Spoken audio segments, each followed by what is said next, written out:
Shalom. దేవుని పరిశుద్ధ నామానికే మహిమ ఘనత ప్రభావములు కలుగునుగాక. మన ప్రభువును రక్షకుడైన యేసుక్రీస్తు యెహోవా మెస్సీయ నామంలో యెహోవా మెస్సీయ ఆత్మీయ కుటుంబ సభ్యులందరికీ నా హృదయపూర్వక వందనాలు, ఉదయకాలపు శుభాలు తెలియజేస్తున్నాను. ప్రభునందు ప్రియులారా, మన పరమ తండ్రి మనల్ని గడిచిన దినమంతా ఆయన సజీవమైన రెక్కల చాటున కాచి కాపాడి సజీవుల సంఖ్యలో ఉంచి మరొక రోజులోనికి నడిపించినందుకే దేవాతి దేవునికి కృతజ్ఞతాస్తుతులు చెల్లిస్తున్నాను. ఈరోజు వాక్య భాగాన్ని ధ్యానించుకుందాము. దావీదు కీర్తనకారుడు రాసిన 32వ దావీదు కీర్తన 8వ వచనంలో ఏ విధంగా రాయబడి ఉంది: నీకు ఉపదేశము చేసేదను, నీవు నడవవలసిన మార్గము నీకు బోధించేదను, నీ మీద దృష్టి ఉంచి నీకు ఆలోచన చెప్పేదను.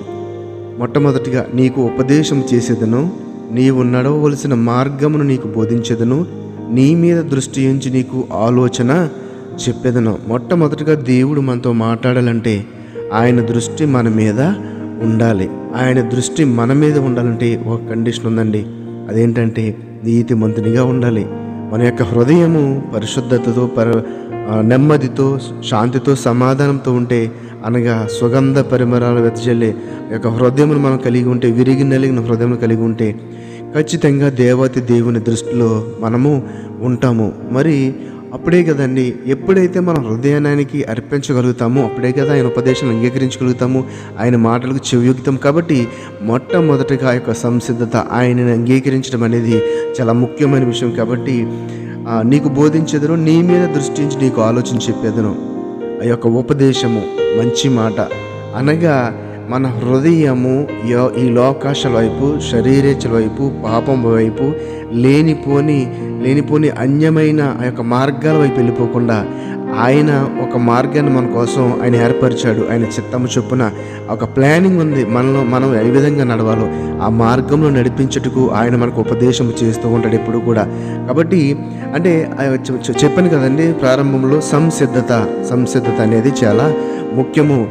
ఒకవేళ నువ్వు పాపంలో ఉన్నా సరే, ఒకవేళ హృదయము కలవరపడుతున్నప్పటికీ ఒక సంసిద్ధత కలిగి ఉండి, ప్రభువా ఇగోనైనా నేనైతే సిద్ధంగా ఉన్నాను ప్రభువా, కానీ ఈ యొక్క బలహీనత నుండి విడుదల పొందలేకపోతున్నాను, నా ఆశను తీర్చండి, నాలోనే బలహీనతను తీసివేయండి, నన్ను బలపరచండి అని తండ్రిని దేవుని మొరపెట్టుకుంటే కనుక ఖచ్చితంగా ఆయనకి కావాల్సిందే అది. మనం పరిశుద్ధంగా ఉండాలి, పవిత్రంగా ఉండాలి, శాంతి సమాధానంతో ఉండాలి. కాబట్టి మనం కోరుకుంటున్నాం. కాబట్టి ఖచ్చితంగా దేవుడు నువ్వు ఏ బలహీనతకైతే, ఏ పాపానికైతే నువ్వు ఎడిక్ట్ అయి ఉన్నావో, లేకపోతే బానిసగా ఉన్నావో, దాని నుండి విడిపించడానికి కావాల్సిన శక్తిని, బలమును నీకు తప్పకుండా దేవాతి దేవుడు దయచేస్తాడు. ఆ శోధన నిన్ను తప్పిస్తాడు. కాబట్టి మనం అడగాలి, దేవుని సన్నిధికి వెళ్ళి మనం అడగవలసిన ఆ బాధ్యత మనకి ఎంతైనా ఉంది. అలాగే ప్రియులారా, ఈ యొక్క మాటలో చూస్తే కనుక ఈ మాటలు తండ్రి దేవుడు మనల్ని ఉద్దేశించి చెప్తున్నాడని ఒకవేళ భావిస్తే కనుక ఈ యొక్క దావీదు కీర్తనకారుడు ద్వారా ఈ మాటలు చెప్పబడుతున్నాయి. ఇది ఒక జ్ఞాన బోధ కింద మనకు కనిపిస్తుంది. జ్ఞానము మనము కలిగి ఉన్నాం, చదువుకున్నాము, అయితే ఎంత ఉంది అనుకుంటాం. కానీ దేవుని సంబంధమైన వాక్యానుసారమైన జ్ఞానము ఎప్పటికీ కూడా కొత్తదే. ఎప్పుడు ఒక వచనాన్ని నువ్వు 100 సార్లు చదివితే నువ్వు అన్ని విషయాలు నువ్వు నేర్చుకోగలుగుతావు. కాబట్టి వాక్యాన్ని ధ్యానించడం అనేది చాలా ముఖ్యమైనది. కాబట్టి ఏ విధంగా చూసిన ఇక్కడ సలహా మాత్రం ఒకటే, ఏంటంటే దేవుని మార్గంలో నడిచేది ఎలాగో తెలుసుకోవాలంటే మనకి ఈ తలబిరుసుతనము అంటే ఈగో లేకపోతే అహంకారం అనేది అస్సలు ఉండకూడదు. కాబట్టి మొట్టమొదటి దాన్ని విడిచిపెట్టి దేవుని వాక్యం పట్ల విధేయత మనము చూపాలి.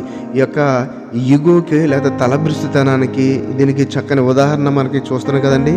కంచెరగాడిద సరైన ఉదాహరణ. చూడండి, ఈ 9వ వచనంలో ఉంది: బుద్ధి జ్ఞానములు లేని గుర్రము వలనైనను కంచెరి గాడిద వలనైనను మీరు ఉండకుడి, అవి నీ దగ్గరకు తేబడినట్లు వాటి నోరు వారుతోనూ కళ్ళెముతోనూ బిగింపవలెను. కాబట్టి ఆ యొక్క తలబిరుసుతనము లేకపోతే ఈగో లేకపోతే అహంకారము అవి ఉంటే కనుక ఈ యొక్క అంగీకరింపు లేకపోతే ఈ యొక్క సంసిద్ధత లేకపోతే దేవుని దగ్గరికి రావటం అనేవి కొంచెం ఇబ్బంది అవుతాయి. కాబట్టి మొట్టమొదటిగా మనలో ఆ యొక్క తగ్గింపు అనేది ఉండాలి. పరిపూర్ణంగా మన హృదయాన్ని ఆయనకి సమర్పించుకుంటే కనుక, తండ్రి అయిన దేవుని చిత్తమునకు లోబడితే కనుక, ప్రభువా నిన్ను పోలు నడుచుకుంటాను ప్రభువా, ఈ రోజు నుంచి తండ్రి మీరు ఏం చెప్తే అదే చేస్తాను ప్రభువా, నీ వాక్యానుసారంగా నడుచుకుంటాను ప్రభువా అని ఒక్క మాట చెప్పి, నాయన నాకు బలము దయచేయండి, శక్తిని దయచేయండి, శోధన విడుదల దయచేయండి అని అడిగితే కనుక తండ్రి దేవుడు ఎంతో సంతోషించి, అయ్యో నా కుమారుడు నా మాటకి లోబడుతున్నాడు, నాకు విధేయుడిగా ఉంటానన్నాడు అని చెప్పి మన మీద దయ తలచి ఎలాగైతే కేవలము తన ఉచితమైన కృప ద్వారా మనకి రక్షణనిచ్చాడు, అటువంటి ప్రేమ ఆ దయ కలిగి మనల్ని ఆ యొక్క ఇరుకు ఇబ్బందులను శోధనలు తప్పిస్తాడు. కాబట్టి మనము మొట్టమొదటిగా ఆ యొక్క సిద్ధత అనేది కలిగి ఉండి దేవుణ్ణి అడుగుదాం. ఆయన మనకి ఉపదేశం చేస్తానంటున్నాడు, ఏ మార్గంలో నడాలో తెలియజేస్తానంటున్నాడు. కాబట్టి అవన్నీ తెలుసుకుంటే కనుక ఖచ్చితంగా మనము మరొక వంకర మార్గంలో పోకుండా దేవుని దగ్గరికి వెళ్ళి ఆ మార్గము, ఆ యొక్క పవిత్రమైన పరిశుద్ధమైన మార్గంలో నడిచే అవకాశాన్ని మనం పొందగలుగుతాం. దేవుడు అటువంటి కృప మన అందరికీ దయచేయనుగాక. ఆమేన్. పరిశుద్ధుల మహోన్నతుల మమ్మల్ని కన్న తండ్రి, నీ పరిశుద్ధమైన ఉన్నతమైన నామానికి వందనాలు, స్తుతులు, స్తోత్రాలు ప్రభా. ఈరోజు ఒక చక్కని మాట ద్వారా మమ్మల్ని తండ్రి బలపరిచారు నాయన. అవును తండ్రి, నీకు ఉపదేశం చేసేదని, నీవు నడవలసిన మార్గంను నీకు బోధించని, నీ మీద దృష్టించి నీకు ఆలోచన చెప్తానని నాయన మాతో మాట్లాడారు ప్రభా. నీ ఆలోచనకు, నీ ఉపదేశానికి తండ్రి ప్రభా, మమ్మల్ని మేము తగ్గించుకుని తండ్రి ప్రభా, మా చెవిని నీ మాటల వైపు తిప్పటానికి, విన్న మాటల ద్వారా తండ్రి మమ్మల్ని మేము బలపరుచుకుని వాక్యానుసారమైన జీవితాన్ని జీవించడానికి మా తండ్రి మమ్మల్ని తండ్రి సంసిద్ధిలో చేయమని, బలపరచమని, స్థిరపరచమని, నీ వాక్కు పట్ల విధేయులుగా, నీ మాట పట్ల తండ్రి అనుకోగలిగి ఉంచి తండ్రి ప్రభు వాక్యానుసారమైన జీవిత కృపను దయచేయమని నజరేయుడైన యేషువ మెస్సీ నామములో ప్రార్థన అడిగి వేడుకొనుచున్నాము తండ్రి. Amen, amen. షలోం, షలోం. దేవుని